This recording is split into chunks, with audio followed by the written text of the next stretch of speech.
Hey, here's something that's going to mess with your head a little. Walk through any zoo in America. You'll walk past lions, tigers, leopards, animals literally the size of motorcycles, built from the ground up to kill things. Then you get to the wolf enclosure, and they're just medium. A full-grown tiger, 300 pounds, easy. A gray wolf, maybe 80 on a really good day. That's like comparing a pickup truck to a golden retriever. Both apex predators, both at the very top of their food chains, both have scared the living daylights out of entire continents for millions of years. So why did cats get huge and dogs just didn't? Most people shrug and say, that's just how it worked out. But that's not it. That's not even close. Because when you find out the real reason, you're never going to look at your dog the same way again. I promise. This isn't just a story about animals. It's a story about two completely different survival bets that nature placed millions of years ago. And one of those bets, it ends in your living room tonight. Stick around. The last part changes everything. Okay, let's start with the tiger. A Siberian tiger hunts completely alone. No teammates, no backup plan. Just one animal and an absolutely terrifying set of tools. It needs up to 400 square miles of private territory just to feed itself. There's no room to share. So everything about the tiger's body had to evolve around one idea. I have to be able to kill this thing by myself right now. And so it did. Massive forelimbs, explosive fast twitch muscle, a skull built to generate enough bite force to crush a spine in one go. It finds cover, holds perfectly still, sometimes for hours, then boom, 10 meters in a single bound. It's over before the prey even knows what happened. That's called ambush predation. And here's what ambush hunting does to a species over millions of years. It rewards size, hard. Because if you're hunting alone, you need to be big enough to win alone, every time. The tigers that were slightly too small failed, starved out. The bigger ones kept eating, kept passing their genes on, and over millions of years, they got massive. Size was the strategy, and the strategy worked. Now picture wolves. Wolves don't ambush anything. Instead, they run their prey into the ground. They pick a target, usually the weakest animal in the herd, and they chase it. Not full sprint. They pace. They rotate. The lead wolves drop back to rest while fresh ones push forward. They cut off escape routes. They're basically running a coordinated play in real time. A pack of 6 average wolves can take down a moose that would absolutely destroy any single one of them in a one-on-one fight. That strategy is called pursuit hunting. And here's what pursuit hunting does to a species. It punishes size. A bigger wolf burns more calories, falls behind on a 20-mile chase, eats more food than the pack can support. The lean, fast, cooperating wolves survive. The big loners, they struggle. So wolves stayed medium, not because evolution failed them, because medium was exactly right for what they were doing. Two different strategies, two completely different bodies shaped by them. Okay, here's the part nobody expects. There was a giant dog, a real one, and it was absolutely enormous. About 10 million years ago, a creature called Epicyon roamed North America. It was a full member of the dog family, a canid, and it weighed up to 170 pounds, heavier than a male African lion.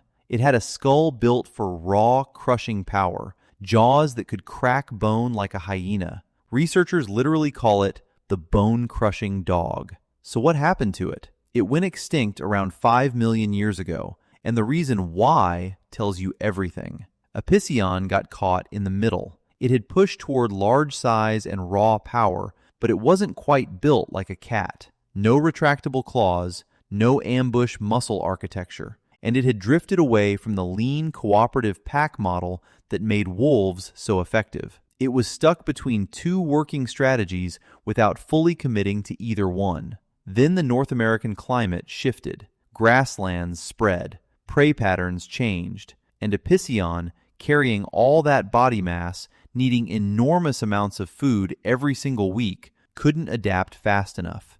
Meanwhile, the leaner, cooperative, medium-sized pack hunters, they adjusted. They spread out. They shared information. They survived on smaller prey when they had to. The giant loner had none of those options. Nature ran the experiment, got the result, and quietly erased Epicyon from the planet. So how did tigers and lions pull it off? If being huge is so risky, why didn't they go extinct too? One word: claws. A cat's claws are completely sheathed when they're not in use. They never touch the ground. They never get worn down. They stay razor sharp permanently because nothing ever dulls them. When a tiger locks onto prey, those claws deploy like grappling hooks. That's what lets one animal control something way bigger than itself without losing grip. A dog's claws? They hit the ground with every single step, constantly blunted. A dog can't grip a large, struggling animal the way a cat can. It relies on bite force and shake, which works great at medium size, but becomes a serious problem if you're trying to solo kill something 4 times your weight. So scaling a wolf up to tiger size wouldn't give you a super predator. It'd give you a broken one. Too big to run, not equipped to ambush, stuck in no man's land. Cats and dogs aren't just different sizes. They're different blueprints entirely. You can't turn one into the other any more than you can turn a marathon runner into a powerlifter by just feeding them more. Now here's where this gets personal. Think about your dog for a second. It follows you from room to room, every room, all day. It watches you eat. It panics when you leave. And when you walk back through that door after a 30-minute grocery run, it reacts like you've just returned from war. That's not just personality. That's millions of years of pack wiring redirected at you. Your dog genuinely thinks you're its pack. The ancient instinct says, stay with the group, track the group, signal when someone's gone, celebrate when they're back. Because in the wild, losing the pack meant dying alone. That bond drive never got selected out of dogs. It intensified. It became the thing they're most fundamentally built around. And your cat? It sleeps 14 hours a day, conserving energy like a burst power ambush hunter. It stalks toys and shadows and pieces of string with complete seriousness. It disappears for hours and comes back without a single explanation. 2 survival strategies, both millions of years old, both playing out on your couch right now. Here's the final piece, the one that reframes all of it. When humans domesticated dogs, somewhere between 15,000 and 40,000 years ago, we eventually bred some of them big: English Mastiffs, Great Danes, Irish Wolfhounds. Big dogs do exist. We built them. But look at what every single giant breed was made for. The Great Dane hunted wild boar alongside human hunters. The Mastiff guarded settlements alongside human fighters. The Irish Wolfhound chased prey until the humans arrived to finish it. Every large dog we ever created was built to cooperate with us. We never built a dog to be a lone apex predator, because that was never what the dog family was, not in 40 million years of evolution. The dog's real superpower was never size. It was never raw power. It was the ability to bond, to read social signals, to partner with a completely different species and make that partnership one of the most successful biological arrangements in the history of life on Earth. Big cats exist because their family went all in on individual power, and that road leads to size. Wild dogs stayed medium